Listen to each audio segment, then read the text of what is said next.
Olá, sejam bem-vindos a mais um vídeo do nosso quadro Quinta de Mulheres.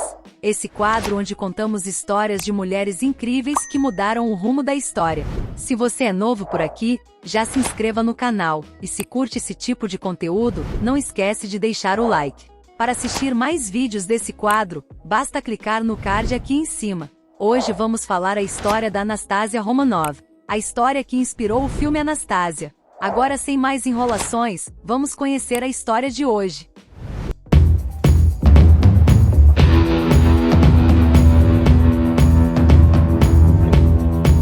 Muitas pessoas ao redor do mundo ouviram diferentes histórias sobre a falecida Grã-Duquesa Anastasia, o monge louco Rasputin e a morte trágica da família imperial russa. Durante anos, as versões confusas dos acontecimentos encorajaram o crescimento do mistério e do fascínio da princesa, o que ajudou a criar uma das lendas mais famosas do século passado. Sua história inspirou a criação de dezenas de livros e filmes, que só serviram para perpetuar a crença de que Anastasia havia escapado da execução brutal de sua família. Mas hoje vamos contar o que realmente aconteceu com ela. A Grã-Duquesa Anastasia nasceu em 18 de junho de 1901, no Palácio de Peterov, na Rússia. Ela era a quarta e mais jovem filha do czar Nicolau II, da Rússia, e sua esposa, a czarina Alexandra. Seu nascimento foi recebido com alguma decepção porque seus pais e o resto do país ansiavam por um menino. Até então, os imperadores russos já tinham 3 filhas, Olga, Tatiana e Maria,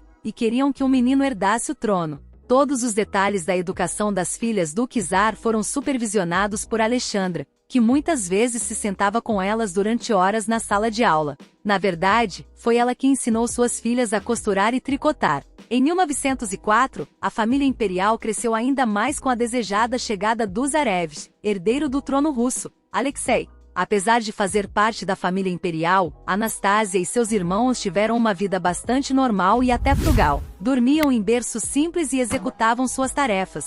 Segundo vários relatos, Anastasia era uma garota inteligente e astuta, que gostava de provocar seus irmãos. As crianças Romanov foram educadas por diferentes tutores, como era comum entre os membros da realeza da época. Ela e sua irmã, Maria, eram particularmente próximas, já que dividiam o mesmo quarto e tinham poucos anos de diferença. Temos um vídeo falando apenas sobre a vida da Maria Romanov. Dá uma olhadinha no card para saber mais sobre ela. As 2 irmãs mais novas foram apelidadas de a dupla pequena, enquanto as irmãs mais velhas, Olga e Tatiana, foram chamadas de a dupla grande.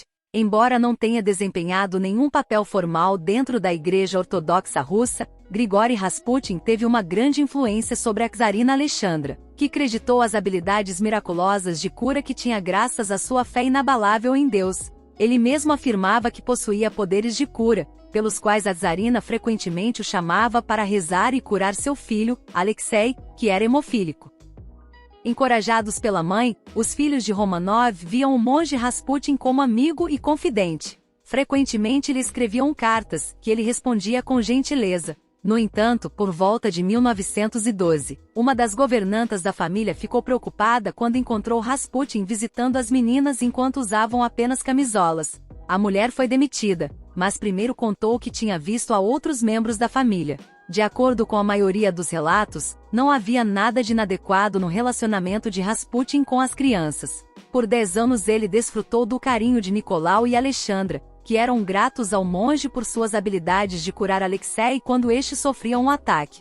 Foi assim que ele se tornou uma espécie de curador na corte imperial russa, o que lhe permitiu acumular uma grande fortuna e status social. Com o tempo, os rumores começaram a ficar fora de controle, e até diziam que Rasputin estava tendo um caso com a czarina e suas filhas. Para acabar com as fofocas, Nicolau expulsou da corte por um tempo. Por fim, ele retornou à capital, mas, em dezembro de 1916, foi assassinado por um grupo de aristocratas que se incomodavam com sua influência sobre a czarina. Anastasia e seus irmãos ficaram devastados com a morte do amigo. Em 1914, a Primeira Guerra Mundial explodiu e a czarina converteu vários dos palácios em hospitais para os feridos. Juntamente com as 2 filhas mais velhas, ela se ofereceu à Cruz Vermelha como enfermeira. Anastasia e Maria eram jovens demais para se unirem à mãe e às irmãs, então, em vez disso, visitavam os soldados feridos e brincavam com eles para melhorar seu humor. 3 anos depois, em fevereiro de 1917, a Revolução Russa começou.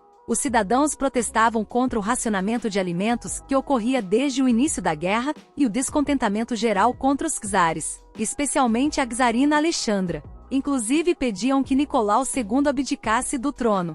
Durante 8 dias houve confrontos e motins em frente ao palácio onde Anastasia, sua mãe e irmãos estavam. Membros do exército russo começaram a desertar e se juntar às forças revolucionárias. Cerca de 1.500 pessoas morreram nos protestos que culminaram com a família real sendo colocada em prisão domiciliar. A bordo de um trem, Nicolau II renunciou ao trono em seu nome e de seu filho, Alexei, nomeando o irmão, o grão-duque Miguel, como sucessor.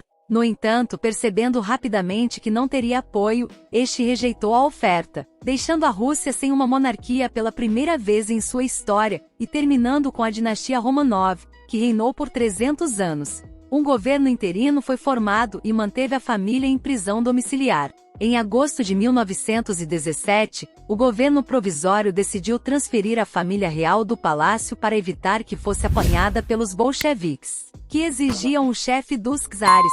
Os Romanov foram enviados para Tobolsk, na Sibéria. Juntamente com seus servos, eles se instalaram na casa do ex-governador. A família não foi maltratada durante o tempo que passou lá, e as crianças continuaram as aulas com seu pai e com o tutor Pierre Gilliard. Alexandra, apesar da saúde debilitada, estava encarregada de costurar e até tocar música. Quando os bolcheviques tomaram a Rússia, a família foi transferida mais uma vez, dessa vez para uma casa em Ekaterimburgo. Em meados de 1918, Anastasia, Olga, Tatiana e Alexei foram separados de seus pais e da irmã, Maria, que se mudou para Ekaterimburgo. Anastasia e os irmãos passaram um tempo em Tobolsk, enquanto Alexei estava se recuperando de um ataque de hemofilia. Em maio daquele ano, a família se reencontrou na casa Ipatiev, mais conhecida como a Casa de Propósito Especial. Naquela época, os Romanov estavam sob a custódia dos bolcheviques, que geralmente os desprezavam. Em Ipatiev, a família esteve sob o comando de Yakov Yurovsky, um revolucionário que impôs severas restrições. Os Romanov só podiam fazer 1 hora de exercício no jardim e não tinham contato com o mundo exterior. Dessa forma, os revolucionários queriam impedir que Nicolau fizesse planos para retomar o governo ou fugisse. Às 2h15 da manhã de 17 de julho de 1918, as tropas do Exército Branco se aproximavam de Ekaterimburgo. Para impedir que a família fosse descoberta e libertada, os bolcheviques deram a ordem de assassinar os Romanov. Eles forçaram Nicolau e o resto da família, junto com seus servos fiéis, a se vestir e descer rapidamente ao porão da casa para fazer uma fila e serem fotografados. Então, Yakov Yurovsky entrou na sala e condenou formalmente a família imperial à morte. A execução, que deveria ser rápida e sem problemas, durou cerca de 20 minutos. O czar foi o primeiro a cair e logo sua esposa e Alexei o seguiram.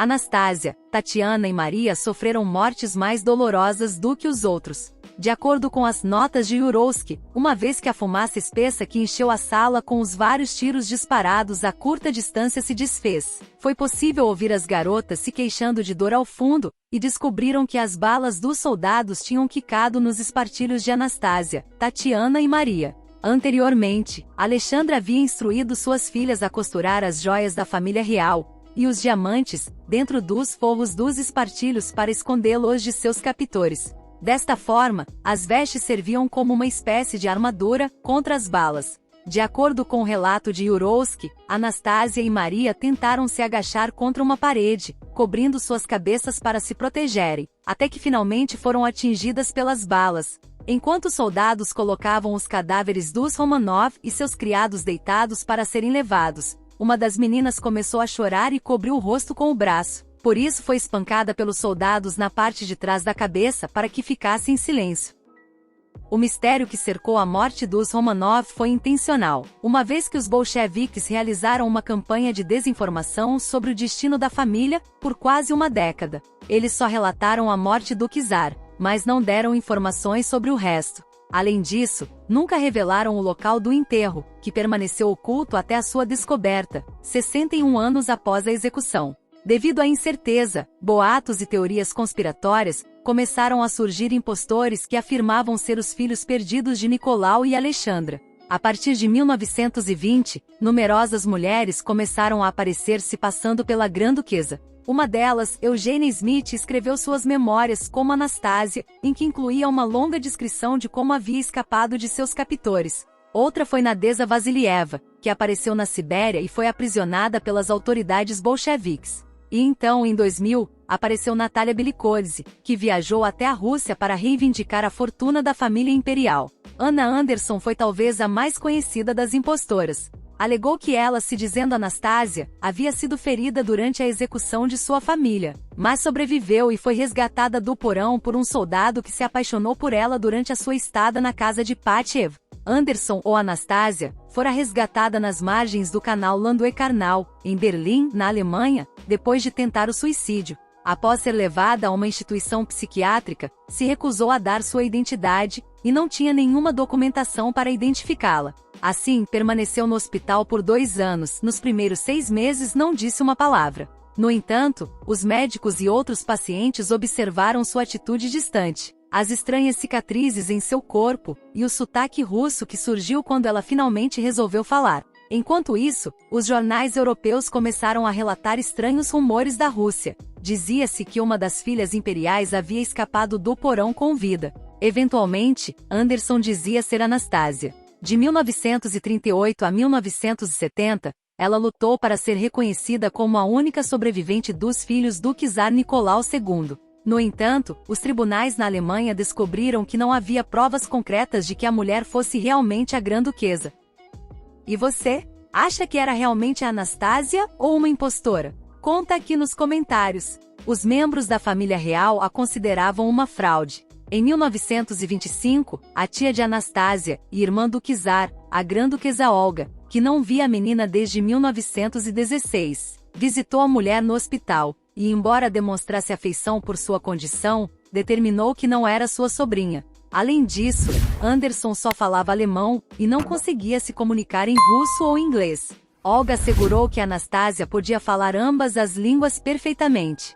Anderson morreu em 1984, e foi seu desejo que seu corpo fosse cremado, eliminando qualquer traço de DNA que pudesse confirmar sua história. No entanto, 10 anos depois, os cientistas usaram uma amostra de seu intestino, que havia sido preservada em parafina, por 43 anos para determinar que ela não estava relacionada à família Romanov. O DNA de Anderson se equiparava ao de Franziska Chanskowska, uma operária da Polônia que havia desaparecido anos antes. Em 1991, os restos dos corpos da família foram encontrados em uma floresta fora de Ekaterimburgo. O príncipe Felipe, marido da rainha Elizabeth II da Inglaterra, ofereceu uma amostra de DNA, que permitiu aos cientistas concluir que os corpos encontrados pertenciam à família imperial. No entanto, 2 estavam desaparecidos, Alexei e uma das irmãs. Em 2007, um construtor russo encontrou ossos queimados em um local da floresta, que combinava com uma descrição dada por Yurovsky, quando este detalhou onde os corpos haviam sido deixados. 1 ano depois, foram identificados como os 2 Romanov desaparecidos, embora as evidências não tenham sido conclusivas sobre de quem era cada corpo. Estudos de DNA concluíram que toda a família imperial russa havia morrido em julho de 1918. Em 2000, a Igreja Ortodoxa Russa canonizou os Romanov como portadores de paixão. 8 anos depois, em 2008, a Suprema Corte daquele país reabilitou o czar, a czarina e seus 5 filhos, considerando-os vítimas da repressão política bolchevique. Desde que a lenda de Anastasia começou, sua história foi levada ao cinema, musicais da Broadway e até obras literárias. O livro Palácio de Inverno, do autor irlandês John Boy, conta a história de como a Grã-Duquesa se apaixonou por um servo da família real. Talvez o filme mais lembrado sobre a lenda dela seja a animação de 1997. Enfim, é isso. E aí, você conhecia a história de Anastasia e sua família? Conte aqui nos comentários sua opinião sobre as impostoras que alegaram ser a Grã-Duquesa desaparecida. E se você gostou do conteúdo, não esquece do like para ajudar a gente e se inscreva. Obrigada por assistir e até a próxima Quinta de Mulheres.